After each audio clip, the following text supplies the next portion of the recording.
याज्ञवल्क बहुत बड़े ऋषि थे। कहते हैं कि उनकी 2 पत्नियां थी। एक का नाम था मैत्रेयी, दूसरी का नाम था कात्यायनी। जब मैत्रेय से पूछा तुम्हें क्या चाहिए, कात्यायनी से पूछा तुम्हें क्या चाहिए, तो कात्यायनी ने कहा मुझे संसार का भोग चाहिए। याज्ञवल्क्य ने दे दिया। लेकिन मैत्रेय से पूछा तुम्हें क्या चाहिए, तो मैत्रेय ने कहा मुझे ऐसी चीज नहीं चाहिए कि जो मृत्यु छीन ले। मुझे ऐसी चीज चाहिए कि जो किसी विरले को मिलती है। मुझे ऐसी चीज चाहिए जिसको कोई छीन न सके, जो परम लाभ है। यह चेद विदिदथ सत्यमस्ति, कि इस मनुष्य शरीर में परब्रह्म परमात्मा को जान लिया तब तो बहुत कुशल है, लेकिन इस शरीर के रहते उसे नहीं जान पाए, महान विनाश है। तो मुझे मानव जीवन का परम पुरुषार्थ आत्म उपलब्धि चाहिए। केनो उपनिषद में यह कथा आती है। और याज्ञवल्क्य ने मैत्रेय को वो अध्यात्म विद्या का उपदेश दिया कि वो विद्या होनी चाहिए जीवन में कि जिस विद्या से बढ़कर कोई विद्या ही न हो। 2 प्रकार की विद्या मैं कल भी बता रहा था, एक परा दूसरी अपरा, एक लौकिक दूसरी अलौकिक। जो लौकिक विद्या है वो पेट भरने की विद्या है, लेकिन जो अलौकिक विद्या है उससे मृत्यु के पार क्या है वो भी देख सकते हैं। व्यक्ति अमर हो जाता है। कल मैंने कहा था ना कि इतने सारे भारत में पर्व हैं, उत्सव हैं, एक भी पर्व ऐसा नहीं है कि जिसमें रोया जाए, आंसू बहाए जाएं, चिल्लाया जाए।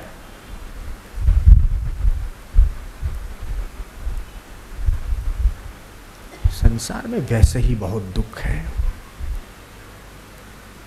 दुखों की कोई कमी नहीं है। दुखों का जहां पर औषधियां मिलती है उसे औषधालय बोलते हैं, जहां पर पुस्तकें मिलती है उसे पुस्तकालय बोलते हैं, विद्या प्राप्त होती है उसे विद्यालय बोलते हैं, वस्त्र मिलते हैं वहां वस्त्रालय बोलते हैं। ऐसे जहां रिटेल में नहीं, होलसेल में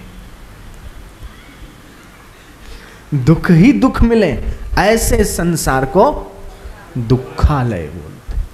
भगवान कृष्ण ने कहा दुखालयम अशाश्वतम।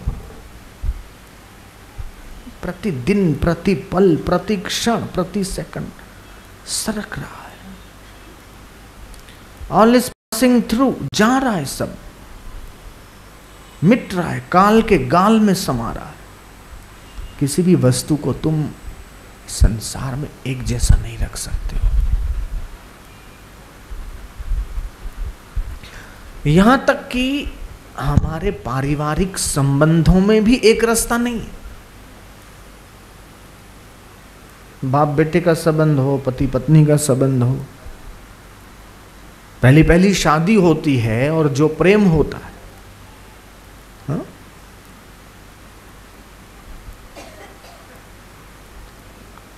हो सकता है वो प्रेम बढ़े या घटे, उस प्रेम में भी समरसता नहीं है। खाने पीने की बात ले लो, आपको क्या पसंद है? एक से पूछूं, दूसरे से पूछूं, कोई कहेगा मुझे गुलाब जामुन पसंद है, कोई कहेगा मुझे जलेबी पसंद है, कोई कहेगा मुझे मालपुआ पसंद है। समझो किसी को रसगुल्ला पसंद है तो पहला रसगुल्ला तुम मुंह में डालते हो और जो मजा आता है वो मजा दूसरा रसगुल्ला डालने पर नहीं आएगा। सत्य है। तीसरा डालोगे वो मजा नहीं आएगा, चौथा डालोगे वो नहीं आएगा। नहीं बहुत पसंद है ना, 1 किलो ले आओ, 2 किलो ले आओ, अब खाओ, हमारे सामने खाओ। 1 2 3 4 5 6 बस बहुत हो गया। नहीं एक और। अच्छा कहते हो तो खाता हूं, 1 आध 2 और खाए। अब 10वां 12वां जरा खाओ। बोले नहीं अब बहुत हो गया। एक लिमिट कि संसार का सुख एक मर्यादा तक अच्छा लगता है, पहले अच्छा लगता है, प्रारंभ में जो उसका लिमिट होती है उससे वो क्रमशः उस सुख की मात्रा कम होती जाती है। लेकिन ईश्वर के मार्ग पर ठीक इससे उल्टा, पहले ये सुख थोड़ा आता है, फिर थोड़ा और चलो तो थोड़ा ज्यादा आता है, और चलो तो और ज्यादा, बढ़ते बढ़ते बढ़ते बढ़ते बढ़ते वो परमात्मा का रस ऐसा बढ़ता है कि वो रसेश्वर के साथ भक्त को एक कर देता है। फिर उसकी नजरों से रस आता है। और इसीलिए महापुरुषों ने मधुराष्टकम बनाया, अधरम मधुरम वदनम मधुरम, कि वो देखता है तो मधुर, वो चलता है तो मधुर, बोलता है तो मधुर, यहां तक कि वो चुप है तो भी मधुर। उपनिषद में एक मंत्र है, हमारे जितने भी शास्त्र हैं ना उनकी एक शैली है, लगभग 4 प्रकार की शैलियां पूरे संसार में प्रसिद्ध है, विशेष रूप भारत में। रामचरितमानस खोलिए तो उसमें श्लोक नहीं है। जिन्होंने भी पढ़ा होगा, यहाँ तो रामचंद्र जी का मंदिर भी है, रामचरितमानस का पाठ होता होगा मैं समझता हूँ, अपने अपने घर में कईयों को होगा या देखा होगा। उसके अंदर दोहे हैं या चौपाइयाँ हैं। कबीर को देखिए, तुलसीदास को देखिए, रहीम को देखिए, उनको कहिए कोई श्लोक बोलो तो बोलेंगे गड़बड़ हो जाएगी, श्लोक हम नहीं बोलते, हम तो दोहे बोलेंगे। कबीरा कुआ एक है, पनिहारी अनेक, न्यारे न्यारे बर्तनों में पानी एक का एक, कबीरा पानी एक का एक। कबीरा दर्शन संत के साहिब आवे याद, लेखे में वो ही घड़ी बाकी के दिन बाद, कबीरा बाकी के दिन बाद।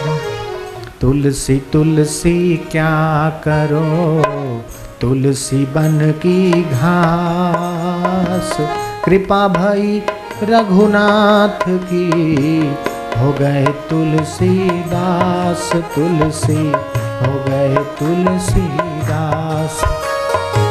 संत मिलन को जाइए, तजी मोह माया अभिमान, ज्यों ज्यों पग आगे धरे, कोटि यज्ञ समान, कबीरा कोटि। सत्संग की आधी घड़ी, आधी में पुनियाद, तुलसी संगत साधु की, हरे कोटि अपराध, तुलसी हरे कोटि अपराध। तो ये क्या है? ये दोहे है। कबीर दोहावली, तुलसी दोहावली, रहीम दोहावली, सहजोबाई, दयाबाई, इन्होंने भी सरल भाषा में, उपनिषदों के मंत्रों की कैसेट बाजार में नहीं मिलेगी, लेकिन कबीर के दोहों की कैसेट मिलती है, लोग समझते हैं। लेकिन उससे थोड़ा और पहले जाओ,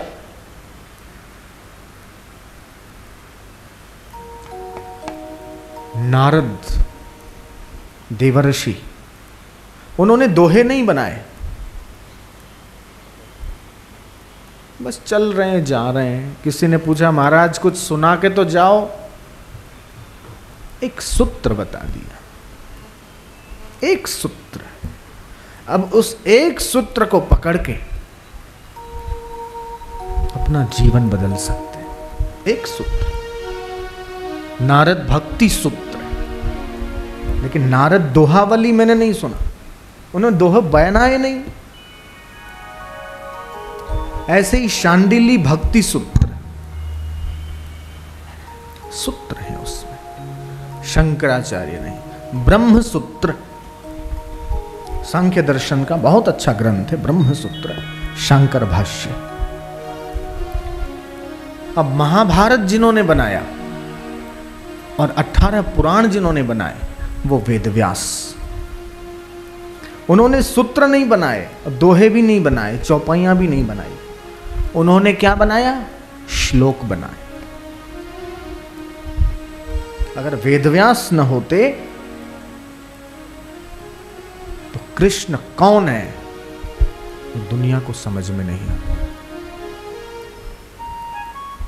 वाल्मीकि नहीं होते, तुलसी नहीं होते तो राम जी कौन थे ये पता नहीं चलता। तो उन्होंने पुराण बना के कथात्मक शैली, जो श्लोक नहीं समझते उनके लिए कथा है, कथा करने की पद्धति। 18 पुराणों में कथाएं हैं, महाभारत में और भागवत में श्लोक हैं, उपनिषदों में मंत्र हैं। ईशोपनिषद, कैवल्योपनिषद, मुंडकोपनिषद, ऐसे 10,108 उपनिषद हैं। उन उपनिषदों में मंत्र हैं। ये 4-5 पद्धतियां हैं। अब भगवद गीता भगवान कृष्ण के मुख से निःसृत है, चूंकि भगवान के मुंह से इसलिए वो सूत्र है, चूंकि भगवान के मुंह से इसलिए वो मंत्र है, चूंकि भगवान के मुख से गीता है, हाँ, तो ये भगवान का गीत है। तो गीता सर्वस्व। गीता में हृदयम पार्थ, भगवान कृष्ण बोलते हैं कि गीता ये मेरा हृदय है। जिसके घर में सुख शांति नहीं है, अपने घर में भगवत गीता रखे, और नहीं तो कुछ नहीं। एक दिया जला दे, अगरबत्ती घुमा ले, और कभी कभार एकाध श्लोक या आधा श्लोक भी गीता का पढ़ ले। मैं विश्वास दिलाता हूं उसके मन की अशांति और उद्वेग को दूर करने के लिए गीता जैसा ग्रंथ नहीं है। गीता ऐसा, गीता गजब है, कईयों की मार्गदर्शक है। विनोबा भावे, महात्मा गांधी, रविंद्रनाथ ठाकुर, बहुत बड़ी गजब है गीता। गीतायाः श्लोक पाठेन गोविंद स्मृति कीर्तनात् साधु दर्शन मात्रेण तीर्थ कोटि फलम लभेत। ऐसी गीता। सर्वोपनिषदो गावो, कि जो उपनिषदें हैं वो गाय है। दुहने वाला गोपाल नंदन कृष्ण। पार्थो वत्स सुधीर भोक्ता, बछड़ा कौन? अर्जुन है। और दूध क्या है? गीता ही एक दूध है। एक ऐसा दूध है जो फटता नहीं है, एक ऐसा दूध है जिसको फ्रिज की जरूरत नहीं पड़ती, एक ऐसा दूध है जो जूठा नहीं होता, एक ऐसी डेयरी है ये, बिना मेहनत के खुलती है, बिना मेहनत के पलती है, और एक नहीं दो नहीं हजारों हजारों लाखों लाखों करोड़ों करोड़ों लोग देश और विदेश के इस दूध को पी चुके हैं, पी रहे हैं, पीते रहेंगे जब तक संसार। तो विनोबा से पूछा, विनोबा ने कहा कि मुझे जन्म देने वाली माँ, जिसने मुझे जन्म दिया, माँ तो चल बसी, लेकिन वो माँ, या जब जब मैं थकता हूँ, जब जब मैं टूटता हूँ, जब जब मैं हारता हूँ, जब जब मैं किम करते हुए विमूढ़ हो जाता हूँ, मुझे कोई मार्ग नहीं मिलता, कोई दिशा नहीं मिलती, गीता माता के पास जाता हूँ। आज तक कभी ऐसा नहीं हुआ कि मैं उसकी शरण में गया, मेरी रक्षा न हुई। मैं उसकी शरण में गया, मुझे मार्ग न मिला। मैं उसकी शरण में गया, मुझे शांति न मिली, संतोष न मिला। ऐसी गीता।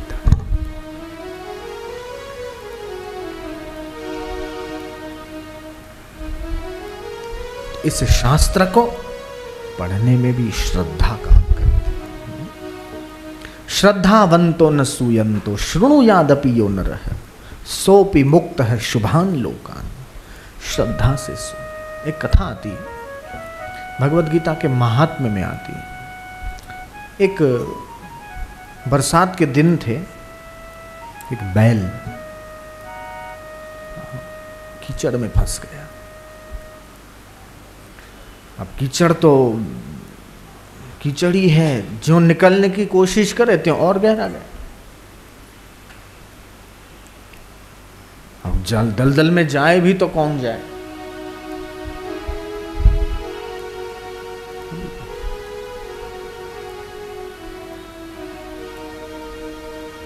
तो बड़ा रस्सा मंगवाया गया, उस रस्से को घोड़ा गांठ बांध के फेंका गया उसके सींग में। उस सींग में फंस गया। अब उसको 2-5 आदमी ऐसे खींच रहे हैं, वो खुद भी निकलने की कर रहा। ज्यों ताकत मारते जा रहे हैं त्यों और नीचे से ताकत मारता जा रहा है, त्यों और धंस रहा है। करते करते चारों उसके जो पैर थे बड़े भारी दलदल के अंदर फंस गए। लोगों की भारी भीड़ इकट्ठी हो गई।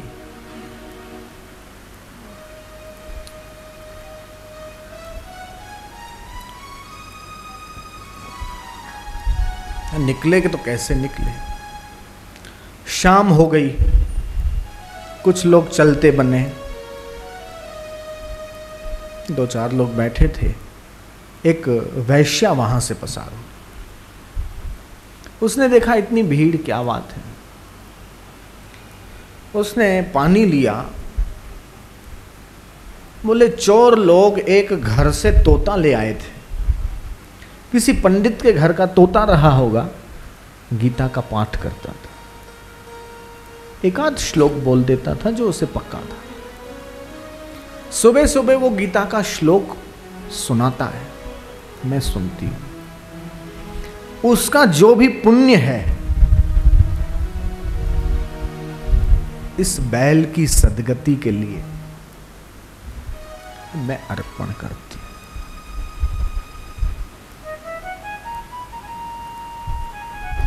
अर्पण करके चलती बनी। कथा कहती है उस बैल का श्वास छूटा।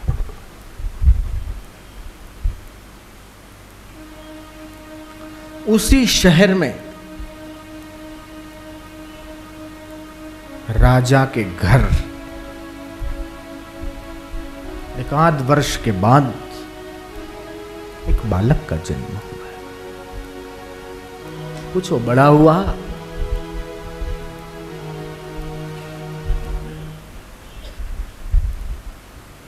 18 साल का लगभग हुआ। पूर्व जन्म की उसको स्मृति बनी रही और उसके प्रताप से वो जान गया कि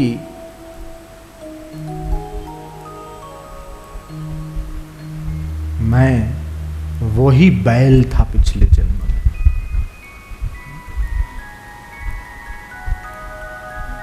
पूर्व जन्म की स्मृति के अनुसार उस वैश्या के घर वो गए। वैश्या बूढ़ी हो चुकी थी। उसने कहा,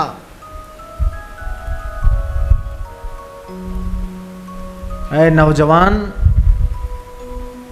अब तू मेरे दर पे क्यों आया? तुझे ये पता नहीं कि मैं बूढ़ी हो चुकी हूं?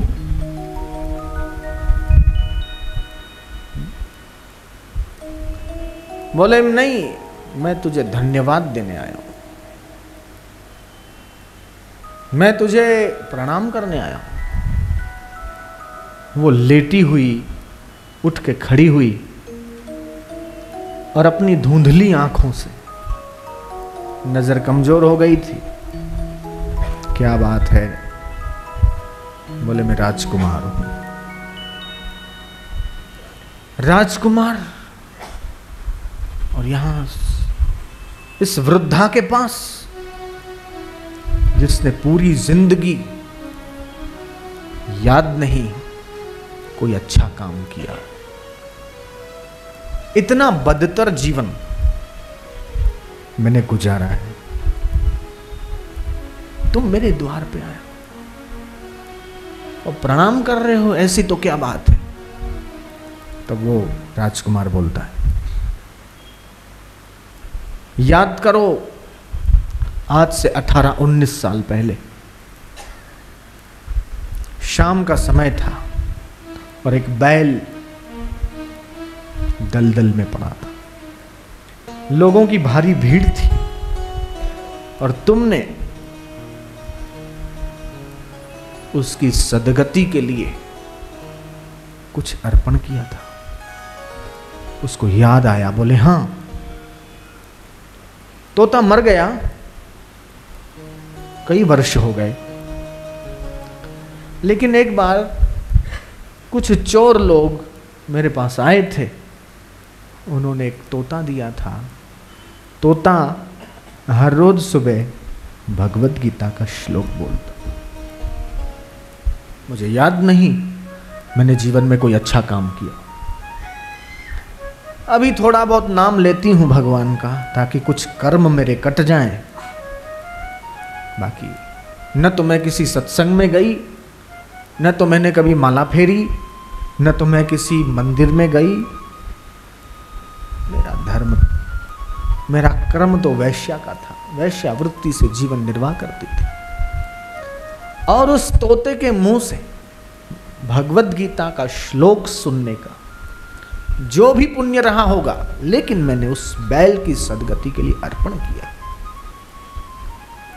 तब वो राजकुमार बोलता है कि वही बैल जो दलदल में पड़ा था, वही मैं हूं। क्या वही तुम हो? बोले, हां, वही मैं हूं। और मैं तुम्हें धन्यवाद देने और प्रणाम करने आया हूं कि अगर तुमने वो पुण्य अर्पित न किया होता तो मैं आज राजकुमार भी नहीं होता।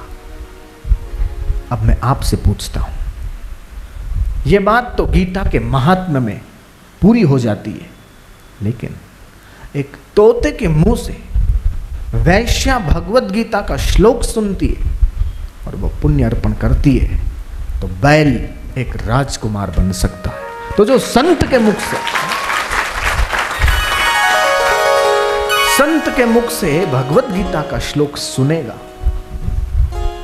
उसका कितना फल होता होगा, मेरे पास इसका कोई गणित नहीं है, मेरे पास इसका कोई हिसाब नहीं।